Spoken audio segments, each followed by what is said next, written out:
Hello and welcome to Voices of BlueScope, the podcast where we go behind the scenes at BlueScope to meet the people who create strength every day. I'm your host, Martin Feld. Thank you for listening. On the 3rd of November 2022, BlueScope is celebrating the 50th anniversary of its site at Western Port. Located on the Mornington Peninsula in the Australian state of Victoria, this is a facility that has seen great change over the years and has played a significant role in the local community that surrounds it.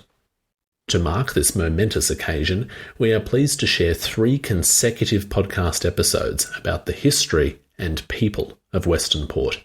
Each episode includes extended interviews with past and present employees as they share their career experiences and memories of the site.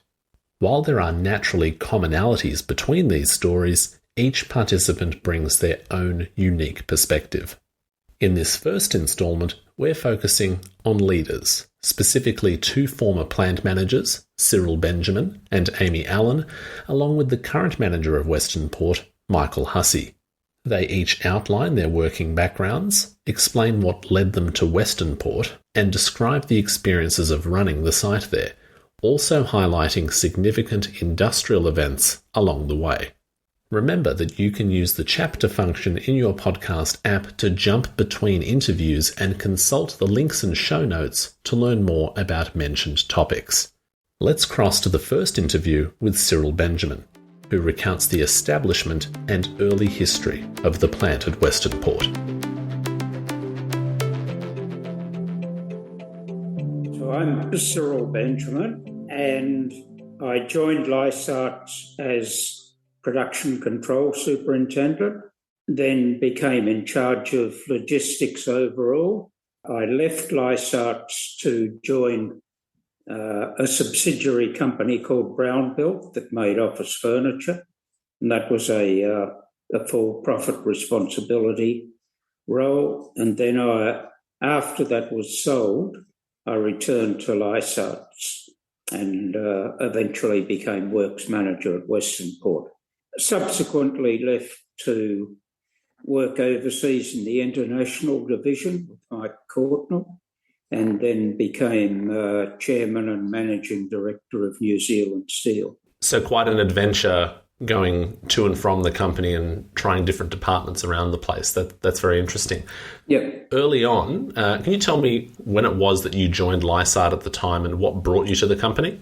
Can I go back even further? By all means. I went through school roughly from 1950 to 1960.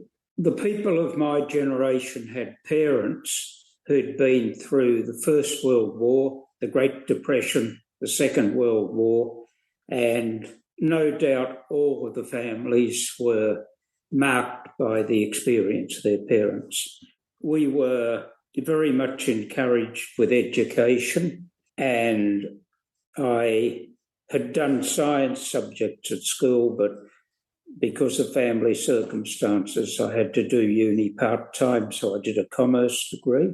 And after school, immediately I joined General Motors in their supply department, and after a couple of years joined a novelty data processing and computer systems department. So my first 10 years of working life were really about university part-time and designing computer systems for manufacturing. What I didn't realise at the time, General Motors was one of the biggest customers of Lysart's. I'd been transferred to Adelaide, and then there was an advertisement in the paper for a production control superintendent at Lysart's, and we owned a house still at Mount Eliza, which is not far from that, so it seemed like and we hadn't been able to sell it due to some ups and downs of the economy. And so it was a way to return to their original home, but also have a change of job and a job role. So that's how I came to General Motors. And I do recall the time I started with Lysart's, wife was pregnant with our first child, and I came over the hill down to Wollongong. There was a stench of coal in the air, and I thought to myself, what on earth have I done? So that's the background of how I got there. So it was at Wollongong that you started at Lysart. Yes. Can you give me a view of what it was like there at the time? You hinted at the smell in the air, but what was the site like? We're imagining a different company in many ways back then. Yeah, Lysart had two sites, one at CRM and one at Spring Hill. The thing that really struck me was the culture of the organisation, and that very early in my time there, I met the chairman of the company, the managing director of the company, and it was a much more personable company than General Motors had been. People struck me as generally hardworking, technically oriented, but everybody appeared to get on reasonably well together. There was a bowling club. Memory fades me exactly where it was, but it was called the Orb Bowling Club. And that was a place where a lot of people met after work for a drink. And for the people who had been employed as I was with a view of the start-up of the Western Port plant, it was an opportunity to get to know your new colleagues socially. Probably I was one of the slightly unusual people in the group overall, and that most of the people had either a background within Lysart's or AIS, or they had been employed from overseas, from within the steel industry. So my being there without an engineering or metallurgical background and without a background in the steel industry was pretty unusual. But you were welcomed regardless. You said it was a personable place. Yes, I was welcomed. Not long after we joined, I was invited to dinner at a colleague's home. He was one of the Port Kembla Lysart people, and they became lifelong friends. We travelled the world together as families. Children grew up together, that sort of thing. Now, coming from a different industry, what were some of the things that you learnt or noticed early on having joined steel? I think the thing that stood out to me was the steel industry was a much more insular industry than I had been used to. And I say insular in terms of relationship to the broader economy. It was also somewhat different in that there were relationships with overseas steel companies as well as the Australian company. So when I use the word insular, it's about the industry rather than the company. From what you've described, the people might not have been totally insular. They were welcoming or well-connected, and you forged relationships, but the industry is different, makes total sense. Yeah, so there were probably 30 or 40 of us who were there. This was 12 months ahead of the start-up of Western Port, who were doing planning and organising for the start-up. Now, my role was very much the linkage between the computer systems and the control systems through the plant. And what was it like to be setting up such a site from scratch? A bit daunting. I know I thought it a few times, what on earth have I got myself into here? But in fact, all the people were hard-working. I would like to say that they worked well together, but I think the reality was we were all so very busy getting our own bits working that the integration part really happened as time went on. And what were some of the major challenges that you remember from setting up this site, technologically, maybe within the community? Well, there were certainly major issues within the community. People were, to say, frightened of a new big industry coming into a farming area. It's probably too strong a term, but there was a large element within the community who had considerable concerns. People, as ever, I think when they're uncertain or afraid of something new, will look for all the things that could go wrong. So environmental concerns were a big issue at the time, and they were pushed fairly relentlessly by a small group of people. I think in the event, there's been virtually no environmental damage, and the company has provided employment, training and development to thousands of people who would not otherwise have had an opportunity to get off farms. You bring up a good point about community concerns, because if you look through any current BlueScope materials for the company, community is a word that comes up fairly often, because when you have different sites entrenched in different communities, not only are you employing those people, you're having an effect positively, hopefully, but positively or negatively on that area. Do you remember how the community was consulted or having much communication with the people in the area as you set it up? Yes, I know we had established an office within Hastings, and that office was manned, I think, full-time. I may not be quite correct about that. And it was there with photographs and plans and somebody to talk to, anybody who wanted to come in to ask questions about the site. So that was important. But the other thing that was important as time went on, and this, again, was something that was different to Lysarts compared to my General Motors experience, that Lysarts ran squash club, they had a tennis club. You need to also be aware that the people who came down, the top management layer, were approximately 40 years of age. The superintendent level were about 30 years of age. So particularly at the superintendent level, there was a lot of families, babies, and so there were baby-sitting clubs organised among families. And that also went out into the wider community as well. So there was a lot of fostered, maybe too strong a word, but integration into the community through sport, babysitting, those sort of things. And I think that helped a lot with just people getting used to the fact that there were some new people in the area.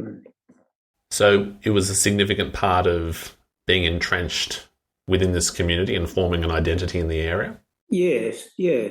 I think also it invited people from the wider community to visit Lysart sporting facilities and see people in a different background to the normal work background. Now, the fact that we employed a lot of people too gave a big impetus, because we deliberately sought out people with a background on mechanical things, and so people coming from farms.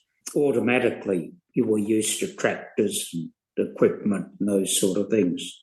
It didn't seem so at the time necessarily, but in retrospect, the integration into the community really went as smoothly as it could have gone. There were no massive demonstrations or things like that you might get these days.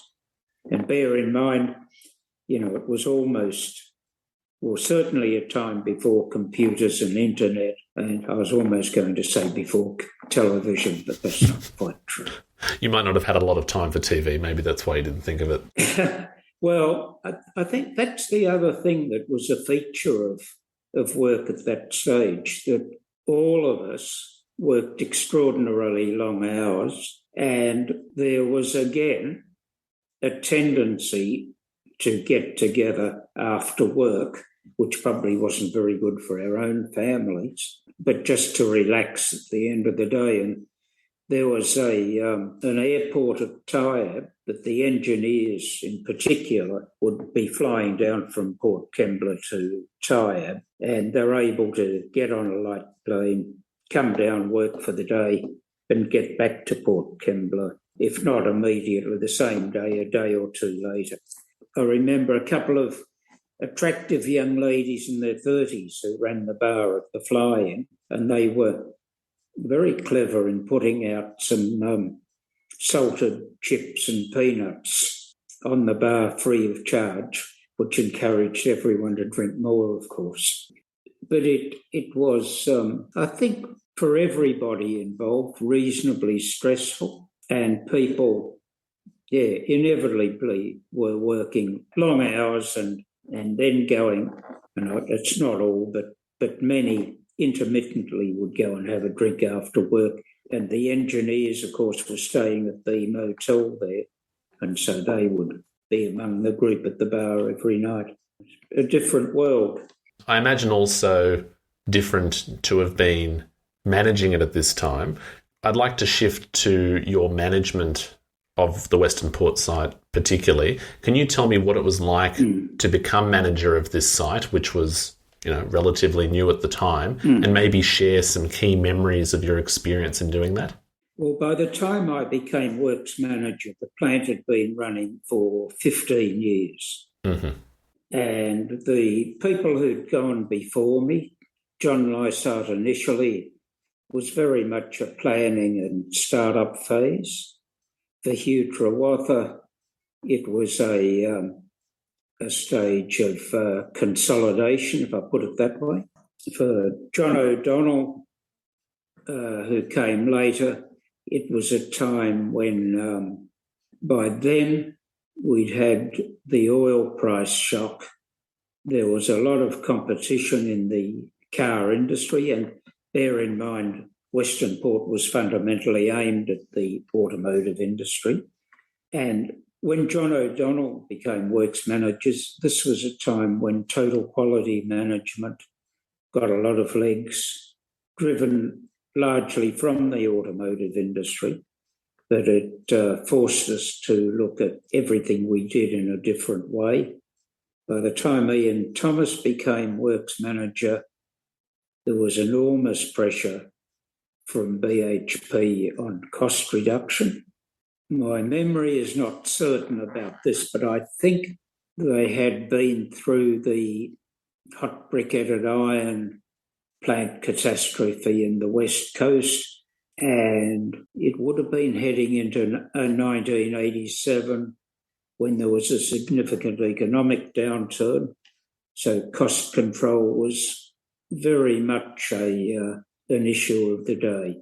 And by the time I became works manager, Ian Thomas had gone to Port Kembla. So it was a time where there's a very intense focus on cost control, but it was equally obvious that if we didn't spend a lot of effort on our quality management, and from a different point of view of looking at the cost control side, just looking at cost control alone was going to drive us into the grave. So we needed to equally increase our volume at the time. So it was and you needed that in order to spread your maintenance costs, basically. You had high capital intensity. The only way forward was a combination of growth on top of cost control and quality management. That was the nature of the beast when I was there. And to a large extent, I think we're reasonably successful in managing our way through a whole series of outside forces that were pulling in opposite directions. One of the things that does stick in my mind very much is that we were under pressure from BHP to offer voluntary redundancies to people. I was not keen on this for the main reason that what I'd seen in voluntary redundancies, and I think it still happens these days when it's done, is that the people who take the voluntary redundancies are the people who can find the other jobs, and often your best people.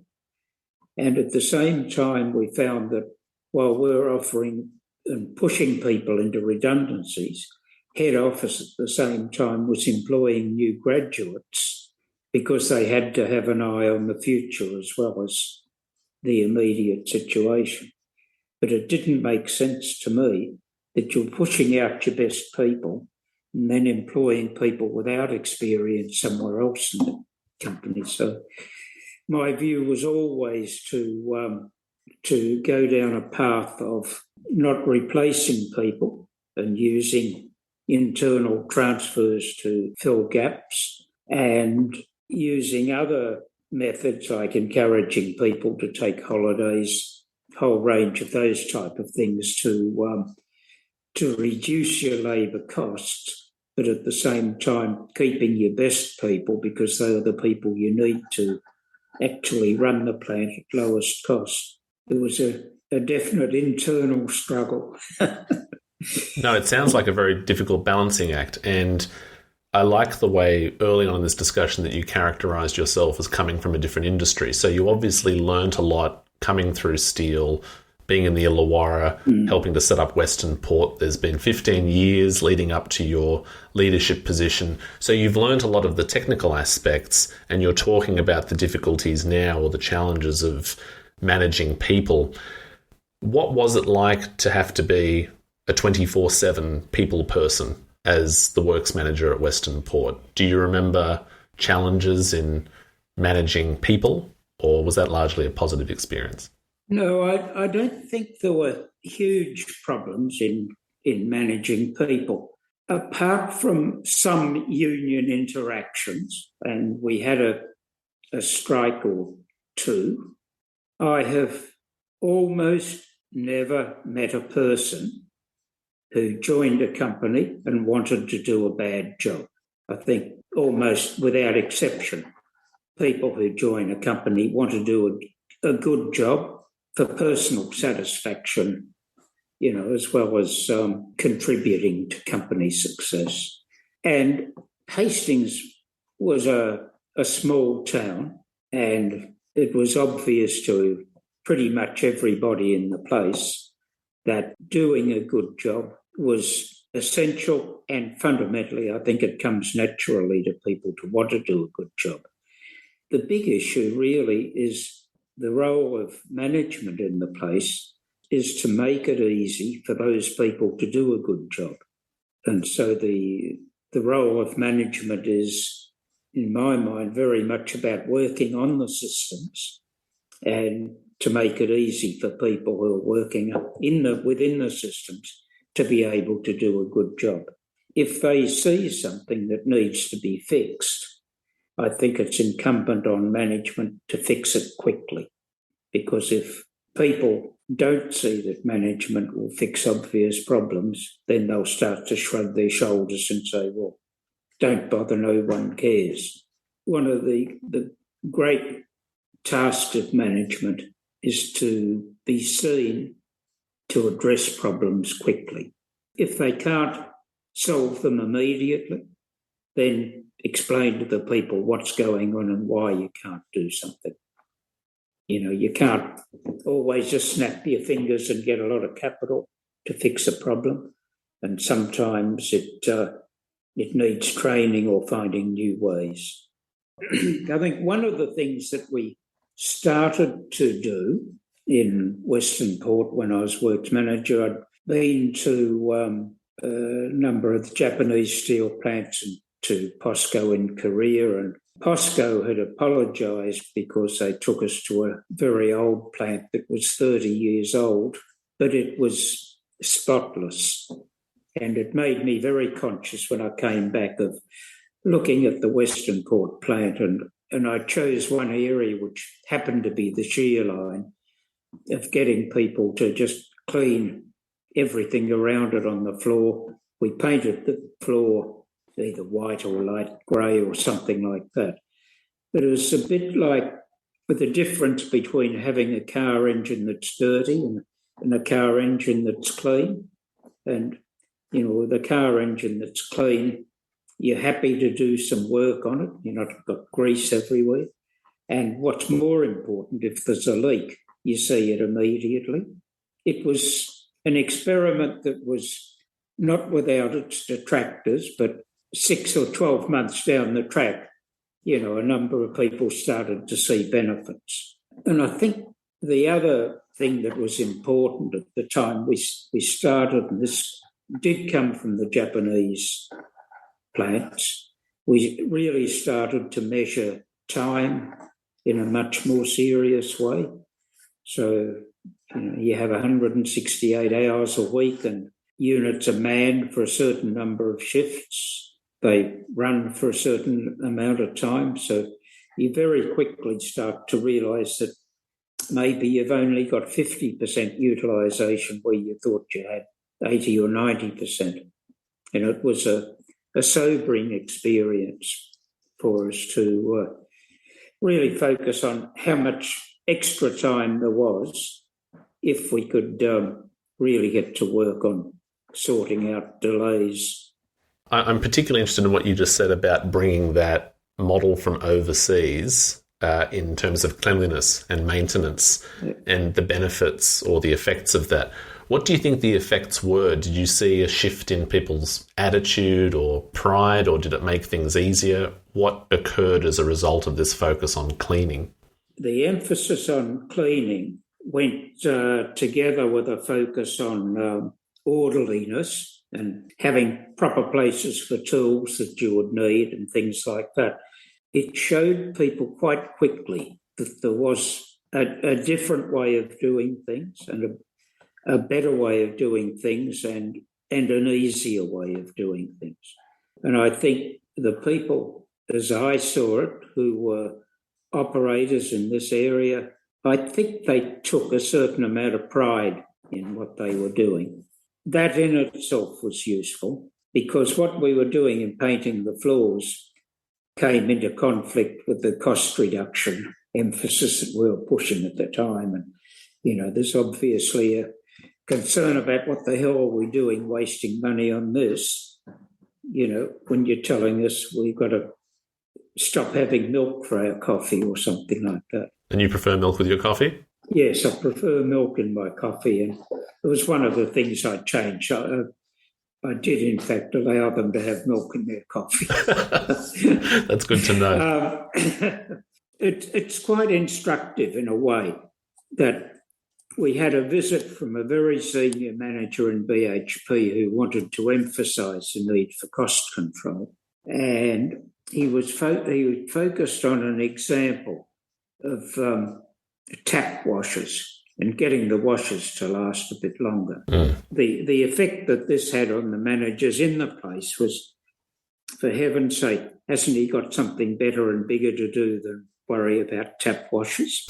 And it was a reminder that when as managers in the plant we were dealing with our people too, that we needed to have the people convinced that what we were doing were sensible things and wouldn't be seen as trivial, because that was the sort of messages we as managers got after that visit. No, we knew and understood what he was trying to say, but it wasn't a good example.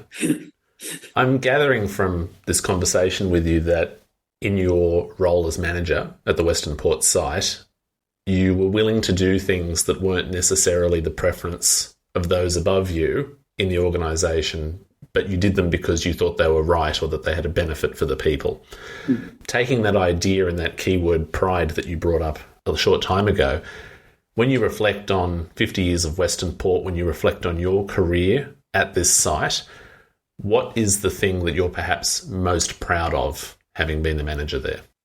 I think the thing I'm most proud of probably is that I left the plant in better condition to face the future than it had been when I took over. The thing that all people connected with Western Port should be proud of is that we did create something from nothing.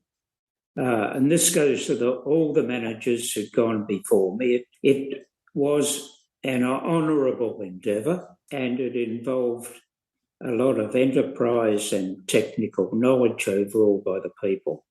We created an organisation that has served the community well through our delivery of products to customers. It has provided an employment opportunity for thousands of people with high degree of stability and training and growth for people that they wouldn't have had otherwise.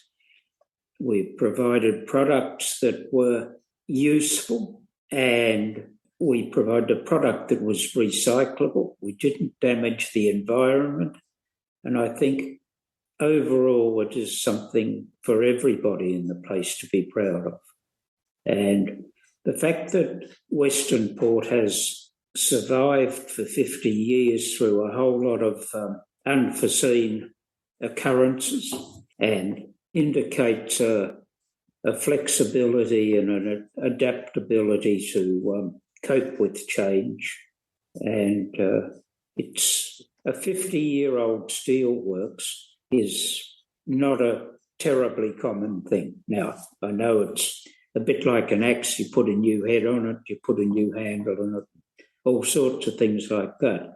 But it is a testament to the all the people who've worked at Western Port. That's a wonderful summary, and I commend you for your inclusivity in that, because yes, you were a manager and you held that position, but it's great to acknowledge the contributions of the people who are around you. Thank you so much for this, Cyril. It's been great to talk to you. Before we wrap up, is there anything that I haven't asked you about, or anything that's burning that you really want to mention on this episode? I think the thing that strikes me about my career overall is that it's much easier to translate success when you're in a whole business than when you're in a cost centre.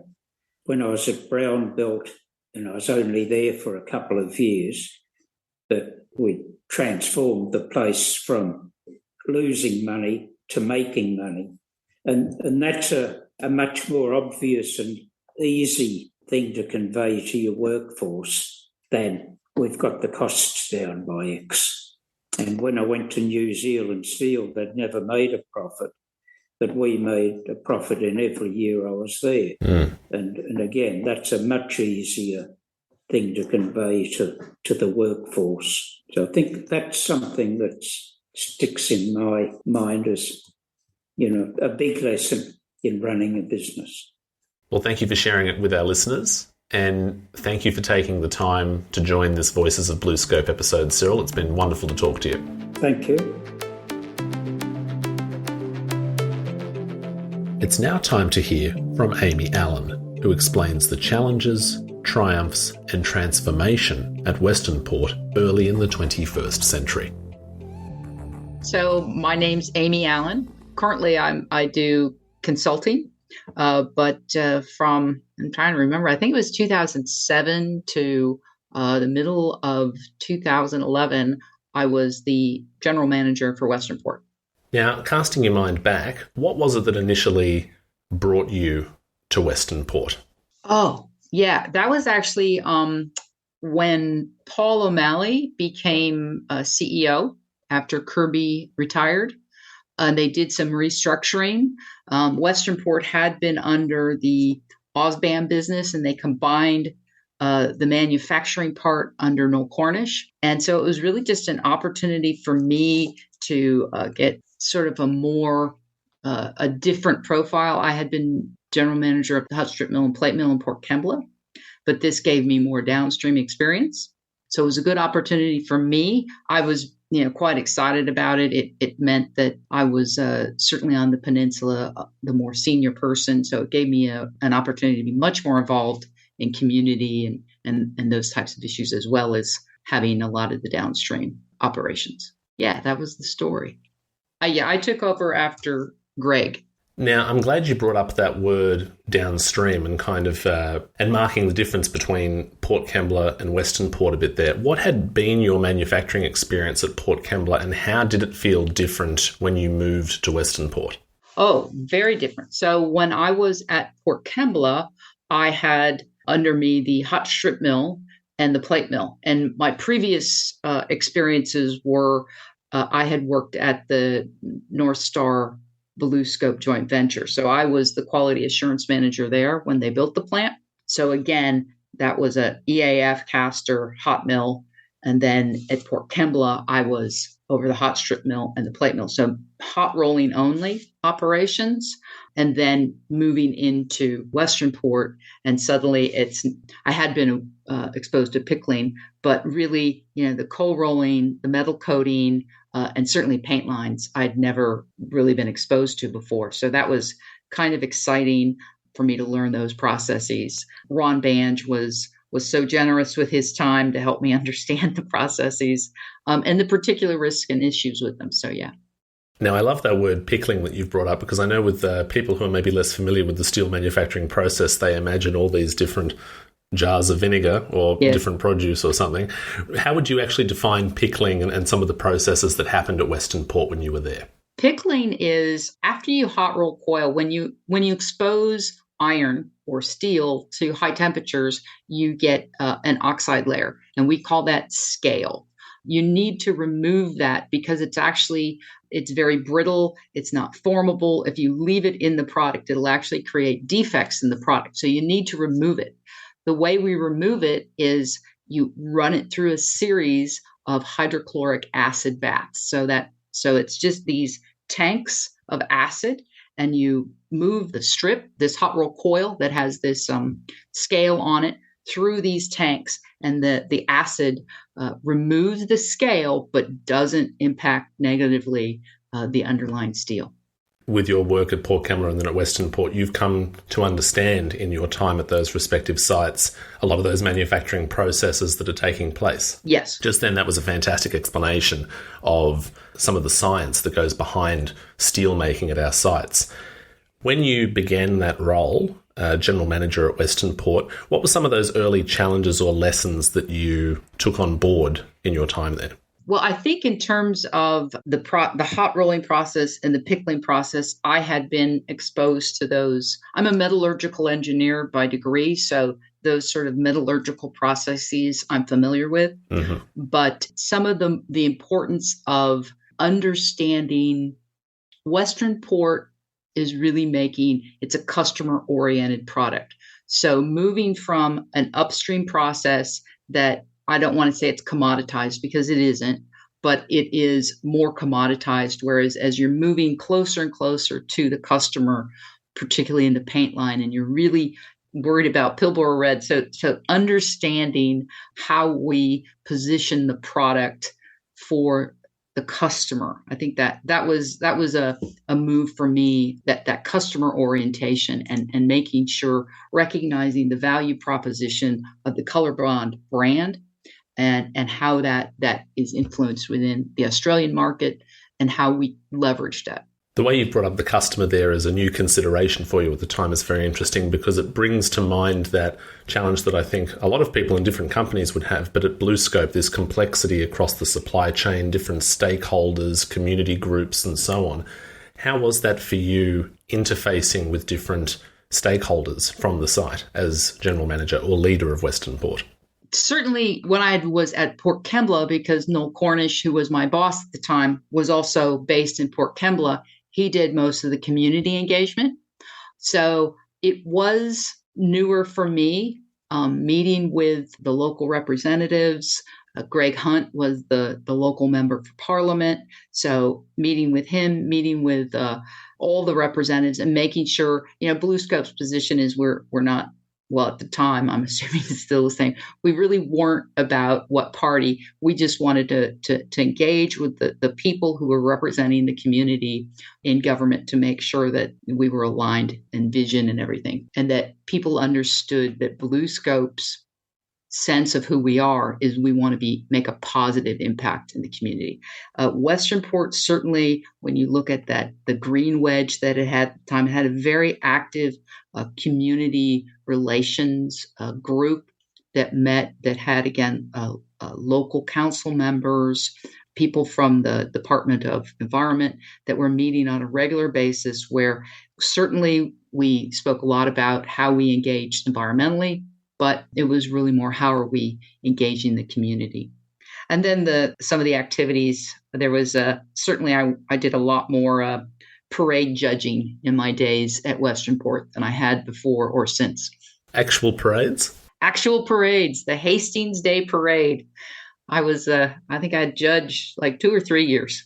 That's fascinating. That's a wonderful little local insight there. What was the parade like? What did you actually have to judge? All the little businesses, the local businesses, and they had floats, and they had so we judged. I think there was a couple different categories: small business, large business, best overall. That we judged the different categories. So they gave us a form, and there was, I think, three of us that judged who won the trophy for the parade display float to going through the Hastings Day Parade.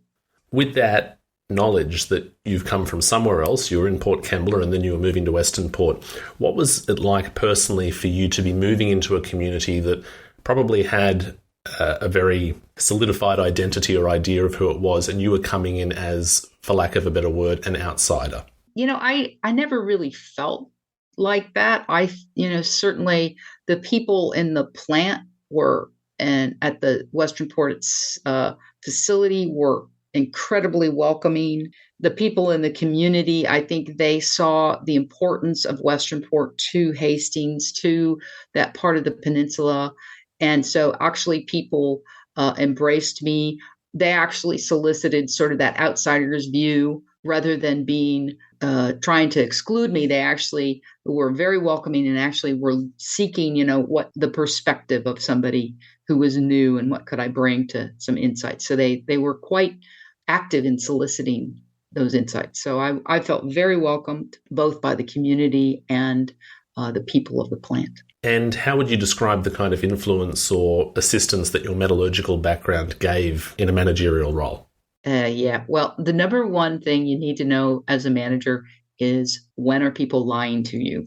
And certainly, I may not have known all the details, but my sniffer could sniff out, that might be a bit of a furphy, my friend.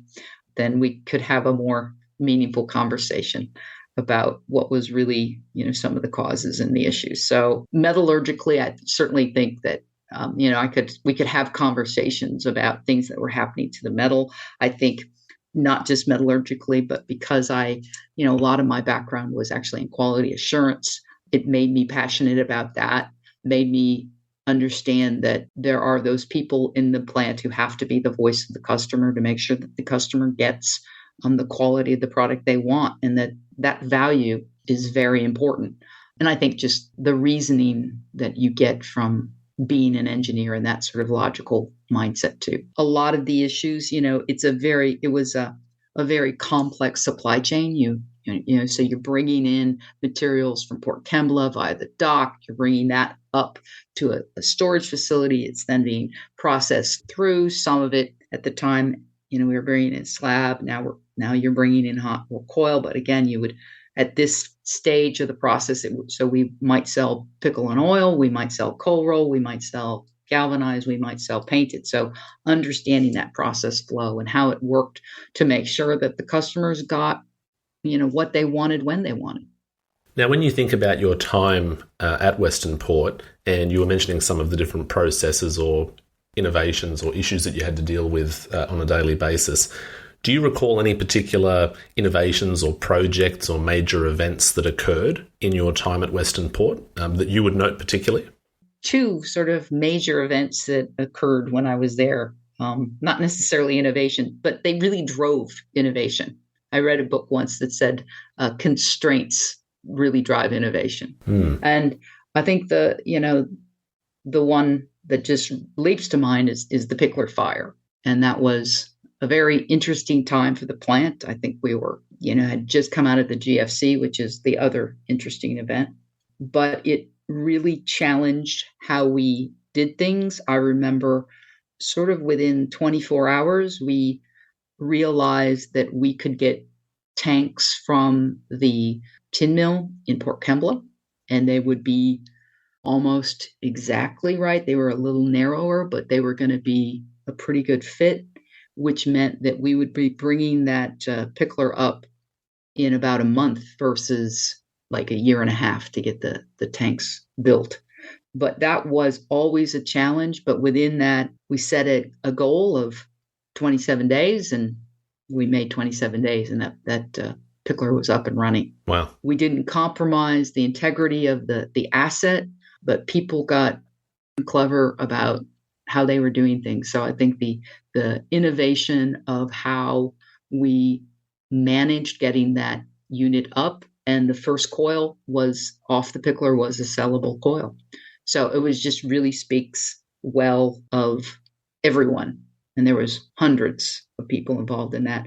I also think just, the attitude of the people who there was so much uncertainty, but they still were positive. They still were committed to getting the plant and doing what they needed to be. But at the same time, we needed to support our customers. So the planning people, the supply chain people, how they were really doing some interesting things to get coils made that met customer requirements, but still met delivery times. And, there was all these little decisions being made almost daily that delivered with minimal hiccup. We got the line up and going again, but also didn't have a lot of disruption to the customers. There was a few orders that were late, but overall, the customers had minimal impact. We worked closely with Spring Hill. What could they supply? We brought in coils from New Zealand that we coated. It was just an amazing process. And I assume there was a lot of pride in having achieved this with so many different moving parts as well. Oh, yes. Yeah. And I think, you get the lesson there of give people a big objectives, but let them clearly define the battery limits, but just let them do their jobs. They were highly motivated to do a job, and, to a person, there was some amazing things that just happened. But there was a lot of communication too. I would say there was regular meetings and cadences that just made sure that we were always on top of what needed to be addressed. And that enabled both in the rebuild and in the supply chain issues. So both of those, everyone was just totally focused. You uttered a great phrase there, which I think links perfectly to the idea of the theme of this episode, which is leaders of Western Port. And you said, let them do their jobs. Does this kind of align or sum up your own leadership philosophy or approach as a manager? Yes. Yeah, I would say it is. You have to trust the people that you have on your team in their roles to do their job. And I would say the team I had, it was important. Not only did they do their job, they did their job very well. I was very blessed to have the team I had when I was in my time there. That's wonderful to hear. Now, in case I didn't hear you properly, did you said there was a second event? Well, it actually happened before, but that was the global financial crisis. Okay. Yes. We remember that one. That's a big event. Okay. Yeah. Great to include that in the context of the history of this episode and of Western Port, because yes, you're right, global. I don't think anyone was untouched by that fun occurrence. That was, I remember bringing in people, bringing in the general supervisors and the team leaders to have conversations and updates. And there was a point where I just said, we don't know how bad it's going to get, and we don't know how long it's going to last, but I'm going to keep you updated as well as I can. But sometimes the answer is just going to be, I don't know, because I don't think anybody really knew how that would be. But it was, at that time, it was the first time that we fully idled the plant over Christmas. So they were down, I want to say 10 days, starting a couple days before Christmas and going through New Year's, which was the first time ever, because just we didn't have any orders. Normally people were like begging for, can I have Christmas Day off? And now we gave them all that period. So it was, again, a lot of uncertainty. The way we tried to do it was as much as we can. Again, BlueScope did a lot of amazing things and gave policies that allowed the local management team to work with the people, which really supported all of us through that. But the objective was pull costs out as much as you can, but also don't position the plant so that we don't have a plant to come back to. So it was finding that balance and navigating. But I think everybody in Australia had that interesting navigation during that period. The benefit of hindsight is a great thing. You're back in the United States. You've moved on from your tenure at Western Port.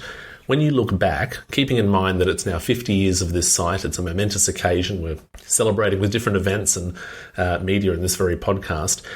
When you look back personally as a leader of the site, thinking about all the different people and customers and products that you were working with, Where does Western Port sit in your mind and your memory as a place in history and where you worked? From a very personal point of view, I would say it was probably one of my happiest work experiences, just because of the people and the interesting. I never had a dull day, but I was surrounded by people who were positive and energetic, even through some of these amazing events that we just discussed. So to me personally, it was just, I only have fond memories of Western Port. Any leader, there's always things we should done better, we should done differently. Probably, I think if I would have done one thing differently, while I tried to get out in the plant every day, I probably would have, instead of spending an hour in the plant, I would have spent 2, because there would have been a couple of meetings that would have gotten canceled. I think a lot of people wouldn't mind having some meetings cancelled in their calendars, so I think a lot of people just would relate to that upon hearing it. Yeah. You've given some wonderful responses and a lovely personal account of your time as leader at Western Port. Is there anything that I haven't asked you about, or something significant in the history of the site that you would like to mention before we wrap up? During my tenure there, those are the things that really, stuck out. But, looking at them, I think of those events and they sound so negative, and yet with the benefit of time and away from the stress of it, it actually was such a positive time, because everybody was just focused and working together. We weren't trying to juggle 50 different distracting issues. We were just totally focused on one big idea and one big objective, and pulled it off amazingly well. And I think that just shows it pulled together the team well, but it also just, once you got through this is bad, and then got on with the work of rebuilding, I felt just really positive experience. That's a great message for everyone listening. And I think a good lesson for anyone who's working in any company, leadership role or not, that it can seem difficult when you're in the thick of it, but you can look back and appreciate it and take a lesson from it. Yeah, absolutely. That's great. Well, I think that's a fantastic place to stop, if you're happy to, Aimee. I am very happy to, yes. Beautiful.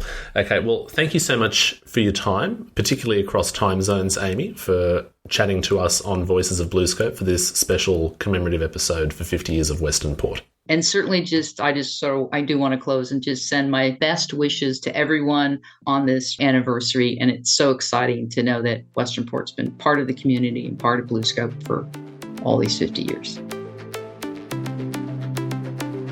Last but not least, we shift to our interview with Michael Hussey, who also shares his career story and gives a detailed explanation of Western Port today, its processes, its community, and its place within BlueScope. My name's Michael Hussey, and I'm based at Western Port. I'm the plant manager. Thanks for joining us, Mike, for Voices of BlueScope. What's involved in being the plant manager for Western Port? Sounds like quite a role. Yes, it is quite a role, and it keeps me very busy. Yeah, so basically I'm responsible for leading a team.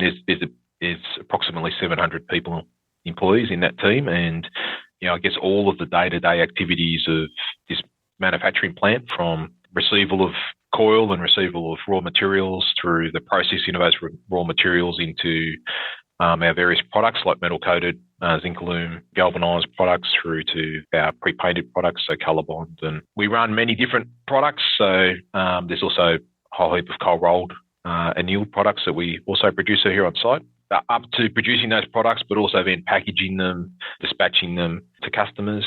And I think more generally too, I think responsible for the people who work here and the safety of those people, and making sure our people are healthy and well and safe when they're here working, and that they go home in the same condition in which they arrived. Also, my team and I very focused on our impact on the environment, and making sure that we're working within our licence limits. We operate in a very sensitive ecosystem, so we're all very sensitive to that. So making sure we're compliant to our EPA licence requirements. And then also, I think responsible for our place in the local community too, and how we contribute to local organisations, and making sure we have that licence to continue to operate from our community partners. I enjoy the challenge of coming to work and every day, something new, something different. And obviously sometimes, that's not always good news. There's certainly situations where, we're dealing with some really difficult outcomes or stressful scenarios. But I generally, enjoy that challenge of, different things coming across my desk and, working with my team to, make sure that, we get the best possible outcomes every day. And then you go home and, it's a 24/7 plant. So the reality is, even at home, you've got those phone calls and messages at times. So it's probably one of those jobs which is to some extent sort of never ending, but again, very satisfying when things go well and when you see people achieve, when you see teams challenge the status quo and deliver continuous improvement, projects and things like that. So big job, but enjoyable job. Yeah. You're obviously very dedicated and it consumes a lot of your thinking and waking time. Yep. Naturally, you didn't start in this particular position when you joined BlueScope. There was a history before that. So if you cast your mind back, can you tell me the story of how you came to join BlueScope and Western Port as a site? Yeah, so I started as a graduate engineer. I was a metallurgical engineer. I wasn't a cadet. I was but I knew a number of the cadets at that time. They were doing the same course I was doing, and at that particular time, the company was expanding into Asia, and they thought that there would be a shortfall of engineers, and so they recruited, another cohort of us as graduates.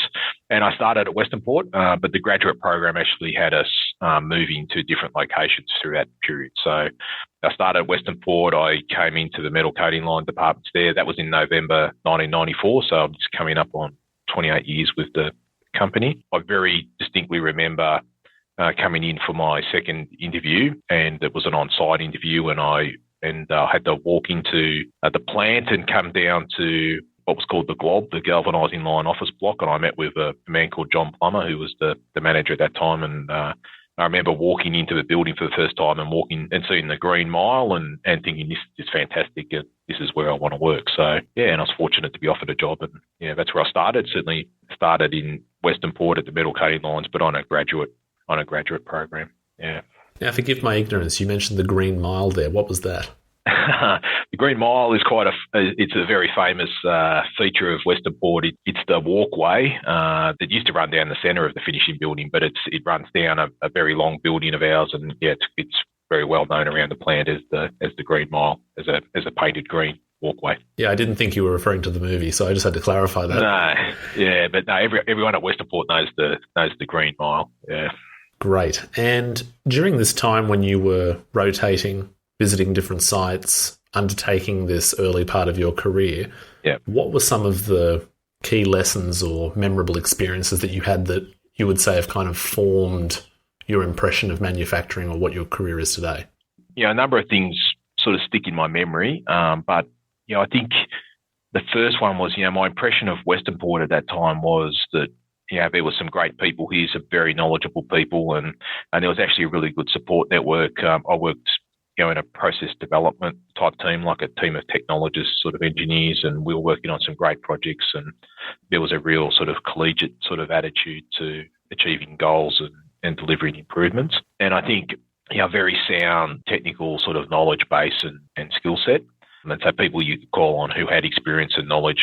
But, I think the main thing that kind of stuck with me from that time was that barrier that can sometimes exist between what happens in the office and what happens out on the shop floor. Lots of advice and lots of encouragement, lots of support to, encourage, young engineers and people joining the company that, you can't do your job successfully if you're not out actually talking to the people who run the process, who know the product better than everyone, who actually are the people making those decisions every day. And I think for me, I've always, felt comfortable doing that, enjoyed those conversations, and some of them are, some of them can be challenging conversations, but most of them I think I've been involved in over years are really constructive. So I think the main thing I learned as a young engineer moving through my career, and I was fortunate, I did move to Spring Hill for a period of time, but then sort of the graduate program ran out and they were like, you need to find a job. And so I was asked to come back to Western Port as a shift supervisor. And I guess that, again, that emphasis on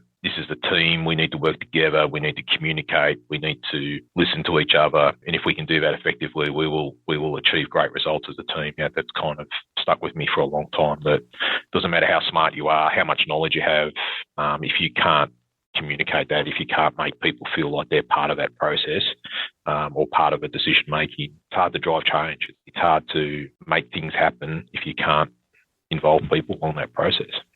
Now, you mentioned that you went to Spring Hill for a time before you returned to Western Port. Yeah. Over the course of your career following that time, did you find yourself working at any other BlueScope sites around the country or elsewhere in the world? I've worked at a few different sites. So I actually worked on shift for 4 years, and then I came off and I was given an opportunity to go to New Zealand Steel. I did a tour of duty over there.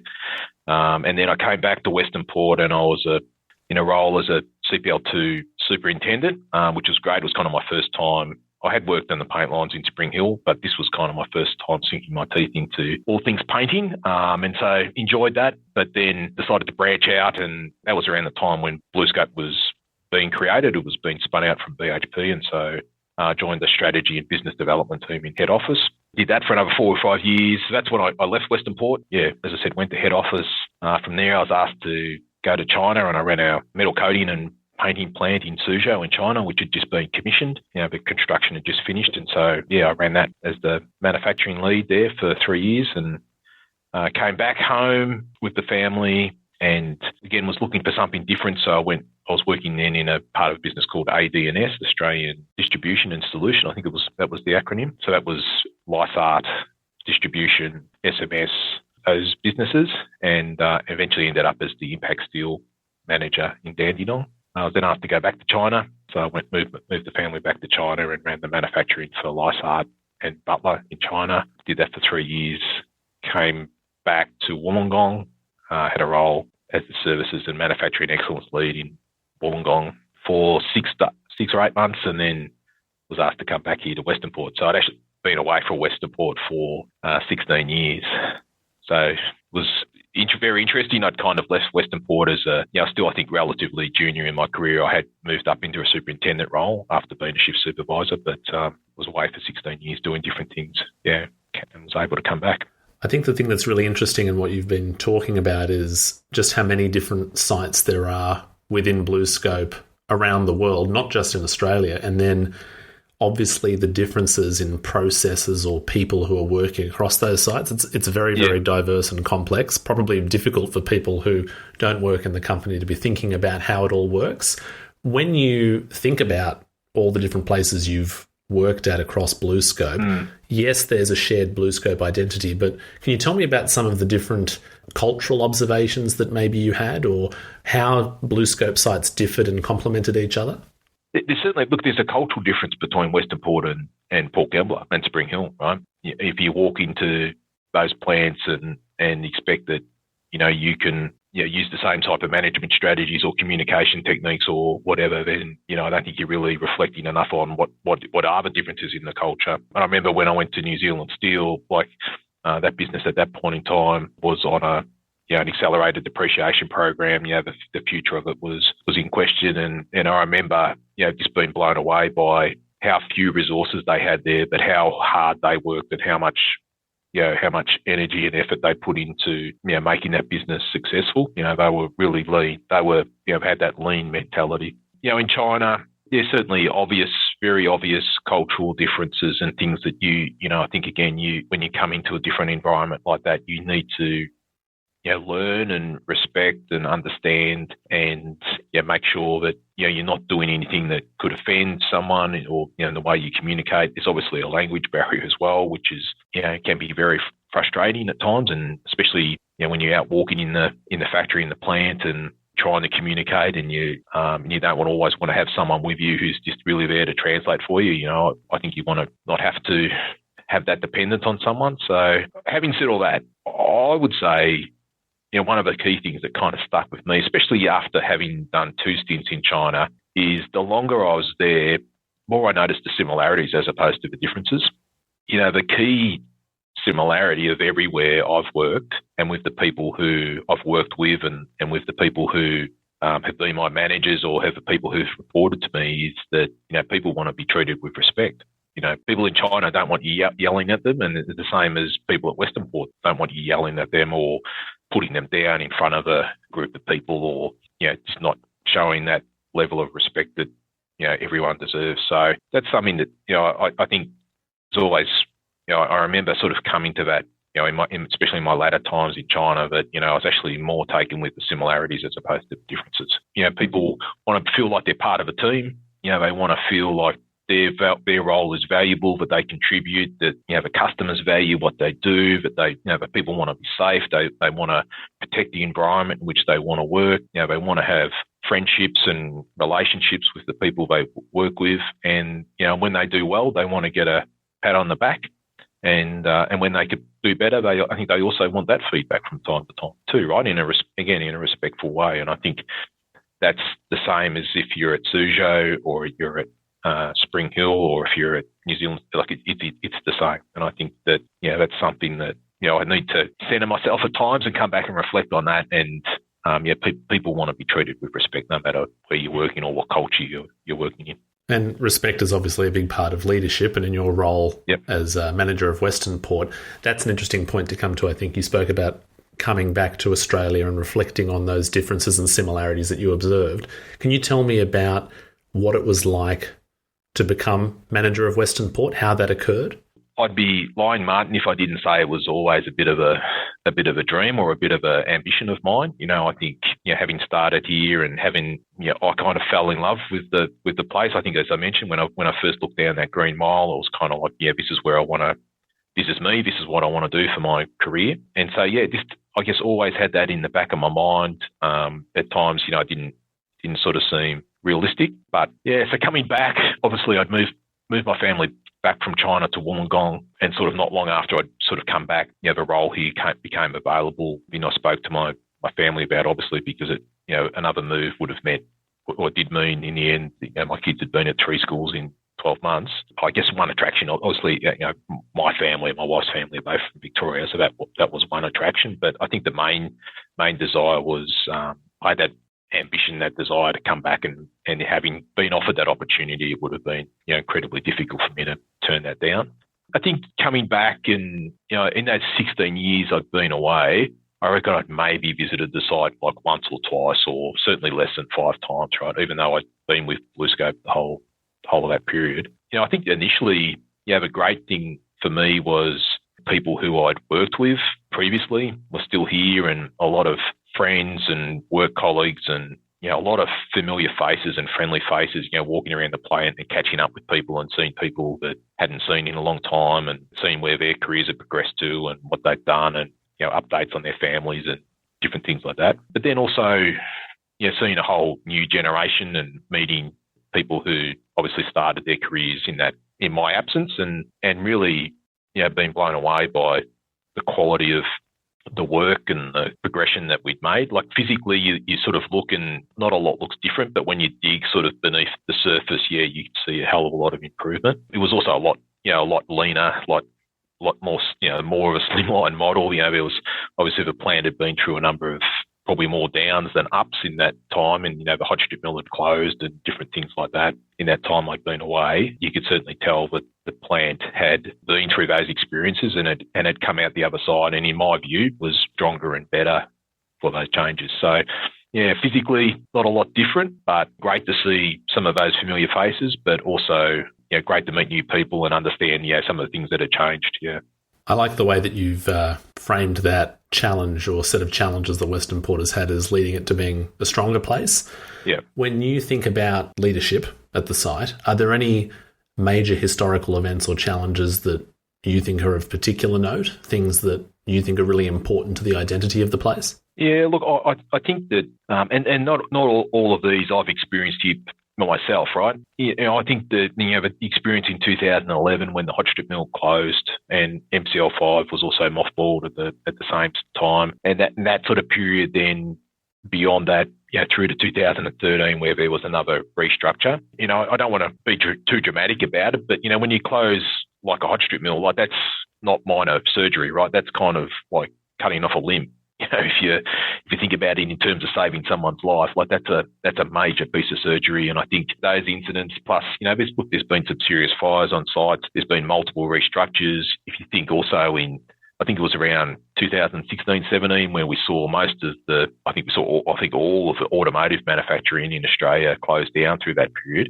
Western Port was really really built and significant part of the business case behind building Western Port and building Western Port in Victoria was about the automotive market and the design of the processes, the lines, the equipment that was installed was focused on automotive. And I think, and so that's why I think this business is now as strong as ever. I'm not saying it's better or that it's performing better than ever has in the past, but I think it's got a strength to it now that's no less than it's ever had in the past. And I think it's through those experiences and having to, if you went back to the people who originally set up this plant and told them, well, there would be no one manufacturing cars in Australia in 2016, would they still think we'd be doing record production, in the last couple of financial years without that volume? I think the answer to that would be no. So that's why I think, having been through those experiences, having experiences, both the good and the bad, having potentially what you might describe as a couple of near-death experiences and some pretty major surgery to survive some of those experiences, I think, it does make us a stronger, better business now than what we've ever been in. What I love about being able to do a podcast like this and talk to people across BlueScope is that even though BlueScope people are being featured, the potential for people outside of BlueScope to be listening to this is quite high. You've got people who might have retired and want to hear what's going on. You might have job seekers, people thinking about BlueScope as a destination for their career. Lots of different people who may not be familiar with some of our sites. So when you think about Western Port, the site, celebrating its 50th anniversary and all the various changes and challenges that it's undergone and experienced, if someone asked you, that person being me, how would you sum up Western Port as a site, as a community? What is its place in the world? How would you define the area? Well, it's a great question, and I think it's something we've all been reflecting on as we've come up to this, this 50-year anniversary, and it's a great opportunity for us to do that type of reflection and to think back about the people who've worked here and the plant and the culture that they've created. I think it's kind of hard to summarise or to sort of package up, but the evidence, you can point at some evidence that I think explains some of the culture. So fathers and sons and daughters and nieces and nephews and partners, and we've got all over the plant, families who've worked on this site, and third generation of families we've now got working on this site. And I think very soon we'll see that fourth generation. People who've started as operators who are now in senior management roles, or people who started as apprentices here in senior management roles. People who've expanded their career, across BlueScope and elsewhere in industry and in workplaces. Refer back to Western Port and the starting point they had at Western Port. So I think for me, it's kind of a bit cliche, but it is a very family sort of, I would say, like a very family sort of orientated culture. People do want to look after each other, support each other. I think it's less hierarchical than other sites I've worked at. There's less delineation between, if you want to describe it as the shop floor and the office, I think, those barriers are not significant, and they're not, and I think for most people, they're pretty much non-existent. A fantastic heavy industrial environment where you get opportunities to work on great projects, to work in teams, to deliver great outcomes, to produce great products like Colorbond, which we know is loved in the marketplace, to work in a safe, environmentally friendly and responsible plant, but with a great group of people who want to bring you into their team, into their family, and allow you to build your career and develop yourself as far as you want to develop your career. So, yeah. I think you've summarised the site and its character very well. Bit modest about it, but I think you've captured it very well, and all the different people who contribute to it. Is there anything that I haven't asked you about your personal story as a leader, or time at BlueScope, or the site that you'd like to cover? Not off the top of my head, no. I think that, I think I've got a unique perspective because I did start here, and I kind of started as as a very raw graduate engineer. I've had an opportunity to work different roles here, but then I think that's most significant opportunity to move away but still within BlueScope, and then come back and and into what is is a fantastic role. But with that perspective of having been away, and I think I think all the things that make Western Port great are also very similar to what makes BlueScope great. And I'm very confident we've got a fantastic future here, and our 50-year birthday anniversary is to commemorate the past, but also to set our direction for the future. That's probably what I'm most excited about. I think we do need to acknowledge what we've done here over the 50 years, but I'm more interested in how we're going to set this plan up for the next 25 years and the next group of people who are going to join the team here. And there'll be new challenges, new things that come up that none of us have expected or anticipated. But how do we set that group of people up who are going to run it for the next 25 years to be successful too? Yeah. Well, I think that's a great place to wrap up. Thanks, Mark. Past, present, and future. So, sorry, there's a loud something out there that's interrupting. Okay, that's good. So, with that, Michael, thank you very much for your time. Thank you very much for contributing to the Voices of BlueScope podcast and giving your views on Western Port. That's my pleasure. Yeah, thanks for inviting me to be part of it. And with that, this episode draws to a close. We thank Cyril, Aimee, and Michael for giving their time and sharing their experiences. Remember to visit the links and show notes in your browser or podcast app to learn more about topics that were mentioned, including videos on our TV BlueScope YouTube channel.